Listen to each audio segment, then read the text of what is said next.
नमस्कार दोस्तों, हमारे चैनल पर आपका स्वागत है। जय श्री कृष्ण, राधे राधे, हर हर महादेव। दोस्तों, आज हम सुनेंगे पशुपतिनाथ व्रत कथा। बोलिए शिव भोले भंडारी की जय।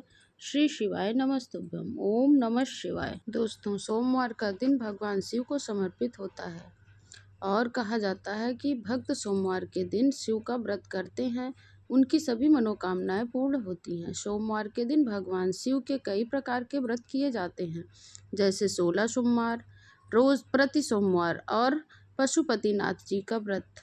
आइए दोस्तों, सुनते हैं पशुपतिनाथ जी का व्रत कथा और पूजन की विधि। भगवान पशुपति जी का व्रत कथा को शुरू करने से पहले अपने साथ कुछ चावल के दाने मंदिर लेकर जाएं और वहां उन सभी लोगों को बांट दें जो एक साथ या आपके साथ में कथा सुन रहे हैं। और कथा समाप्त होने पर भगवान शिव को चावल के दानों को चढ़ा देना चाहिए।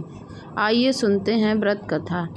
एक बार की बात है, भगवान शिव नेपाल की सुंदर तपोभूमि से आकर्षित होकर कैलाश छोड़कर यहाँ पर आ गई और यहीं ठहर गए। इस क्षेत्र में वह 3 सिंह वाले यानी चिंकारा का रूप धारण करके विचरण करने लगे। इसलिए इस क्षेत्र को पशुपति क्षेत्र या मृग स्थली भी कहा जाता है। भगवान शिव की इस तरह अनुपस्थिति देखकर ब्रह्मा और विष्णु चिंतित हो गए और दोनों देवता भगवान शिव को खोज में निकल पड़े। इस रमणीय क्षेत्र में उन्होंने एक मोहक 3 सिंग वाला मृग विचरण करते हुए देखा। उन्हें मृग रूपी शिव पर शक होने लगा।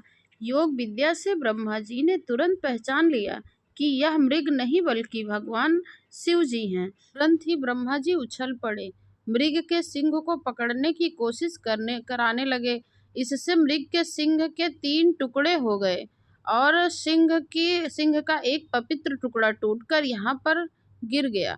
इसकी वजह से वहाँ महारुद्र जी का जन्म हुआ। आगे चलकर पशुपतिनाथ जी के नाम से प्रसिद्ध हुआ। भगवान शिव की इच्छा के अनुसार भगवान विष्णु ने भगवान शिव को मोक्ष देने के लिए नागमती के ऊंचे टीले पर एक लिंग की स्थापना की, जो पशुपति जी के रूप में प्रसिद्ध हुआ। आप पशुपति व्रत जिस सोमवार से करना प्रारंभ कर रहे हैं, उस सोमवार को स्नान के बाद साफ स्वच्छ वस्त्र धारण करें और 5 सोमवार तक करने का संकल्प लेना चाहिए। फिर आप अपने आसपास के मंदिर जाएं। आप जिस मंदिर में पहली व्रत करते हैं, वह सारे व्रत उसी मंदिर में करना चाहिए। मंदिर जाने से पहले पूजा की थाली में धूप, दीप, चंदन, लाल चंदन, बेलपत्र, फूल और जल लेकर जाना आवश्यक है। अब भगवान शिव का अभिषेक करना चाहिए। इस थाली को घर आकर ऐसे ही रख देना चाहिए। पशुपति व्रत में 2 समय यानी सुबह और शाम 2 समय पूजा करनी चाहिए। आप शाम के समय यानी प्रदोष काल में स्वच्छ होकर मंदिर जाएं तो थाली में मीठा प्रसाद और 6 दीपक घर घी का लेकर जाएं। मीठे भोग प्रसाद के बराबर 3 भाग में बांट लेना चाहिए। 2 भाग भगवान शिव को समर्पित करना चाहिए। एक भाग जो बचा हो वह अपनी थाली में वापस रख कर ले आना चाहिए। इस प्रकार आप जो 6 दीपक लेकर गए हैं, उनमें से 5 दीपक भगवान शिव के सामने प्रज्वलित करना चाहिए और एक बिना जला हुआ दीपक अपनी थाली में वापस रख कर अपने साथ लेकर आना चाहिए। और घर में प्रवेश करने से पहले अपने घर के मुख्य द्वार पे दाहिनी ओर चौखट पर बचा हुआ दीपक को जला देना चाहिए। घर में प्रवेश करने के बाद जो आप वो एक भाग प्रसाद वापस लेकर आए हैं, वह भोग प्रसाद आपको स्वयं ग्रहण करना चाहिए। इस प्रसाद को किसी व्यक्ति को नहीं देना चाहिए। इस व्रत में आप प्रसाद के साथ भोजन भी ग्रहण कर सकते हैं। हो सके तो भोजन मीठा ही करें। आइए भक्तजनों, जानते हैं पशुपति के नाथ जी का नियम। जैसे कि शास्त्रों में के अनुसार प्रत्येक व्रत में कुछ अपने नियम होते हैं, वैसे ही इस व्रत के कुछ नियम हैं। इस व्रत को सोमवार के दिन ही किया जाता है।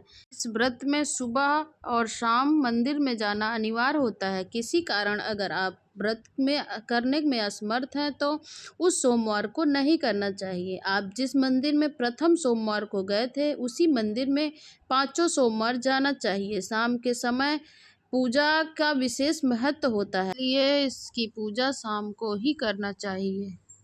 व्रत करने वाले को इस दिन सोना नहीं चाहिए, भगवान शिव का ध्यान करना चाहिए। इस व्रत में आप दिन में फलाहार भी कर सकते हैं। यदि आप दोबारा व्रत करना चाहते हैं तो एक सोमवार छोड़कर प्रातः प्रारंभ करना चाहिए। व्रत के दौरान श्रद्धा अनुसार दान भी करना चाहिए और भगवान शिव के मंत्रों का अवश्य जाप करना चाहिए, जैसे ओम नमः शिवाय, श्री शिवाय नमस्तुभ्यम और महामृत्युंजय मंत्र का जाप भी कर सकते हैं।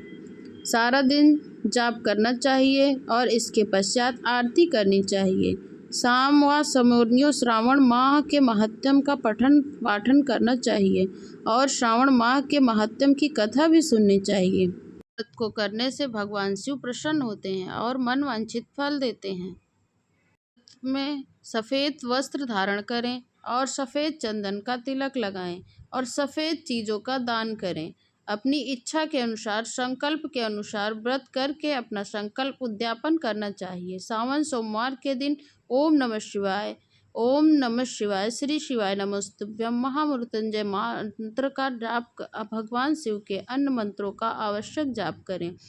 अन्यथा सावन के सोमवार व्रत एवं पूजन करने से जीवन के सभी परेशानियां दूर हो जाती हैं। श्री शिवाय नमस्तुभ्यम, ओम नमः शिवाय, हर हर महादेव।